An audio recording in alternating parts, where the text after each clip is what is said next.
বম বম ভোলে।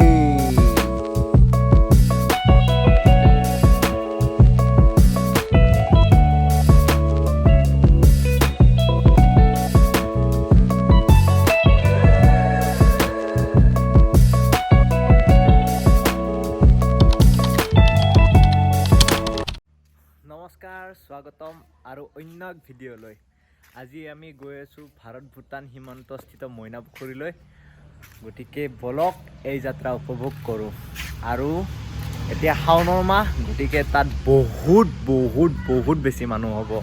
গতিকে বহুত এণ্টাৰটেইনিং হ'ব এই ভিডিঅ'টো। গতিকে স্কিপ নকৰি একেবাৰে শেষলৈকে এই ভিডিঅ'টো উপভোগ কৰক। লগতে শ্বেয়াৰ আৰু ছাবস্ক্ৰাইব কৰিব নাপাহৰিব।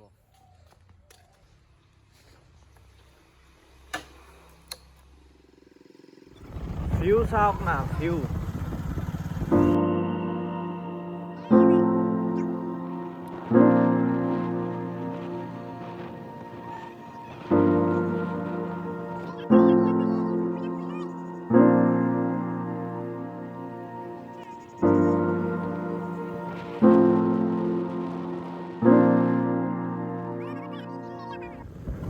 এইখন ফিল্ডত আমি এবাৰ খেল খেলিছিলোঁ। তাত আমাক 7 অভাৰ 49ত টাৰ্গেট দিছিলে আৰু আমি প্ৰথম 7টা বলতে এই ফিল্ডখন আমি জিকিছিলোঁ। আমি পালোহি বাইক। আমি এই তাত পাৰ্কিং কৰিলোঁ। তাৰপৰা ইয়াতে মানে পাৰ্কিং এৰিয়া এইটো। ইয়াৰ পৰা ট্ৰেকিং কৰিব লাগিব, প্ৰায় 2 কিলোমিটাৰমান ট্ৰেকিং কৰিব লাগিব। এইখিনি গোটেই পাৰ্কিং এৰিয়া। ইয়াতকৈ আগলৈকে গাড়ী নাযায় আৰু। গতিকে আমিও গাড়ী পাৰ্কিং কৰি এয়া খোজকাঢ়ি আছোঁ, ট্ৰেক কৰি আছোঁ। মানুহ চাওক, গাড়ী চাওক। এইফালে বহুত তললৈকে গাড়ী আছে আৰুতো আহিব বাকী আছে। এইবিলাক চব বাইক। গতিকে বলক আগলৈকে এইটো ৰাস্তাৰে ট্ৰেক কৰি ওপৰলৈ যাব লাগিব। ওপৰত গৈ মন্দিৰটো আছে, প্ৰায় পাওঁ আৰু কষ্ট হ'ব বহুত। মোৰ ভণ্টিৰ তাই ভৰি বিষালেই বোলে এইখিনি 100 মিটাৰ আহোঁতে, আৰু এইফালে 2 কিলোমিটাৰ তাই কেনেকৈ যাব বা। যি কি নহওক, মই প্ৰত্যেক বছৰে ইয়ালৈ আহোঁ, কিন্তু যোৱাবাৰতকৈ এইবাৰ আপগ্ৰেড দেখা পাইছোঁ। ৰাস্তা একদম একো টেনশ্যন নাই। আগতে যি ৰাস্তা আছিল আহিব ভয় লগা আছিল, এতিয়া মানে ৰাস্তাটো একেবাৰে ভাল। আৰু সেই তলত আমাৰ গাঁও আছে। সেই তলত আমি অলৰেডি পাহাৰৰ ওপৰত বহুতখিনি আহিলোঁ, মানে বাইকেৰে আধা আহিলোঁ। এতিয়া খোজকাঢ়িটো বেছি অহাই নাই। গতিকে বলক আগলৈ আৰু গৈ থাকোঁ। মানুহখিনিৰ অৱস্থা চাওকচোন, কিবাকে যেন খোজকাঢ়ি গৈ আছে। লগতে মোৰ ভণ্টিৰো দশা একেই। আমাৰ এই অৱস্থা কাহিলেই হ'ল। এটা প্ৰব্লেম ফেচ কৰি আছোঁ কি, ইয়াতে প্ৰায় মানুহখিনি চিনাকি, গতিকে ব্লগ কৰিব অলপ লাজ লাগি আছে। আৰ্টিফিচিয়েল ষ্টিয়াৰ আৰম্ভ হৈছে। গতিকে আগলৈ প্ৰায় একেবাৰে মন্দিৰলৈকে আৰু চিৰিয়ে আছে। মানুহখিনিয়ে বহুত কষ্টকৈ আগবাঢ়ি আছে বাৰু। আমাৰ ভণ্টি কিবাকে আহি আছে।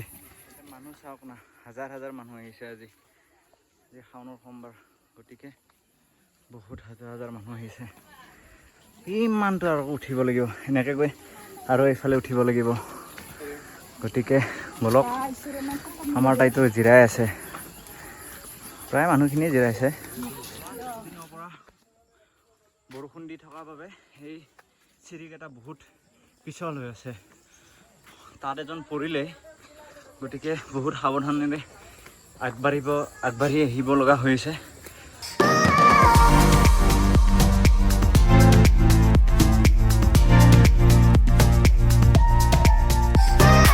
তলত যিখিনি দেখি আছে সেইবিলাক আমাৰ গাঁও হয়, আৰু আমি বৰ্তমান পাহাৰৰ ওপৰত আছোঁ। এইখিনি বাৰু অসমৰে পাহাৰ হয়। অলপ আগত পিলাৰ আছে, পিলাৰটো বাৰু নেদেখাওঁ কাৰণ ভণ্টি আছে যিহেতু, মই তাইক এৰি ইমান আগবাঢ়ি যাব নোৱাৰোঁ। গতিকে বলক, ভণ্টিয়ে মুখ মেলি দিছে পূৰা আহি। গতিকে ইমানটো লাইন আছে আৰু আগলৈকে, আগত মন্দিৰটো আছে। গতিকে বলক, আমি আহি আছোঁ ট্ৰেক কৰি।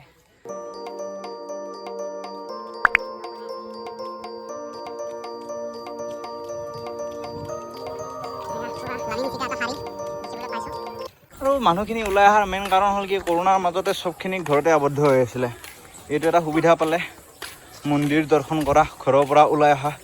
গতিকে সেইটো কাৰণেও বহুত মানুহ ইয়াতে হয়তো হৈছে আগৰ তুলনাত। এয়া আমি প্ৰায় মন্দিৰ পালোঁ আৰু ইয়াতে চেণ্ডেল থ'ব লাগিব। চেণ্ডেল থৈ আমি মানে কি হয় মন্দিৰৰ চৌহদৰ ভিতৰত চেণ্ডেল নিয়া মানা আছে, গতিকে আমি ইয়াতে আমাৰ চেণ্ডেলবিলাক থ'ম, থৈ ওপৰলৈ গৈ মন্দিৰ দৰ্শন কৰিম। এই পুখুৰীটোৰ কাৰণে পৰিছে, এইটো চবফালে পাহাৰ মাজতে এই পুখুৰীটো, আৰু এই পুখুৰীৰ মহত্ব হ'ল কি ইয়াৰে পানী 12 মাহে থাকে, কোনোদিনে নুশুকায় এই পানীটো। ইয়াৰ বোলে আমাৰ ভাগাৰে ধৰা নাই ইমান উঠি আহোঁতে, এইটো আমাৰ খুব পাৰ্টনাৰ। এইটো হ'ল মন্দিৰৰ পৰিৱেশ, কি ধুনীয়া। মন্দিৰ দৰ্শন কৰিলোঁ আৰু মন্দিৰৰ পিছফালে এনেকুৱা ধৰণৰ ঠাই আছে অলপ, আমি অলপ সময় আছোঁ ইয়াতে, তাৰপৰা যামগৈ। ইয়াৰ পৰা আৰু এঠাইত যাব লগা আছে, ভিউ পইণ্ট বুলি এইটোকে কয়। ইয়াৰ পৰা সম্পূৰ্ণ ধৰণে আমাৰ নিকাচি অঞ্চলটো দেখা পায়, গতিকে এইটো হ'ল ইয়াৰে মইনা পুখুৰীৰ ভিউ পইণ্ট। মইনা পুখুৰীৰ ভিউ পইণ্ট ইয়াৰে পৰা সম্পূৰ্ণ নিকাচি অঞ্চলটো দেখা পায়, আৰু সেইফালে গ'লে দাৰাগাঁও আছে, আৰু এই চিধা এইখিনি নিকাচি প্ৰায়। গতিকে এইটোৱে মইনা পুখুৰীৰ ভিউ পইণ্ট, চেল্ফি জোন। ভণ্টিয়ে য'তে দেখিছে তাতে মূৰটো ধুৱাই আছে, তাই বা কি বিচাৰি আহিছে গম পোৱা নাই। যিমানটা মন্দিৰ আছে সিমানটা মন্দিৰতে তাই মূৰটো ধুৱাই আছে।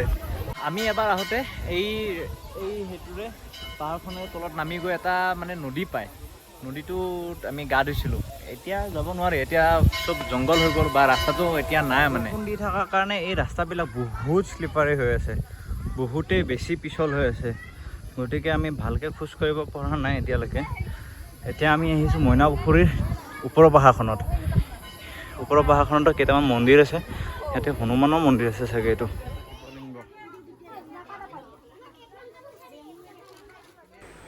আমি একেবাৰে মইনা পুখুৰীৰ ওপৰৰ পাহাৰখনত আহিছোঁ। যাব পাৰি কিন্তু নাযাওঁ, যিহেতু ভণ্টিৰ লগত আছে, কাৰণ ৰাস্তাটো বহুত পিছল হৈ আছে, গতিকে ইমান ৰিস্ক লৈ নাযাওঁ। আমি যেনেকৈ আহিছোঁ তেনেকৈ ৰিটাৰ্ণ হ'ম। গতিকে আৰু প্ৰায় এইখিনিয়ে থুলমূল পৰিৱেশ আমাৰ মইনা পুখুৰীত।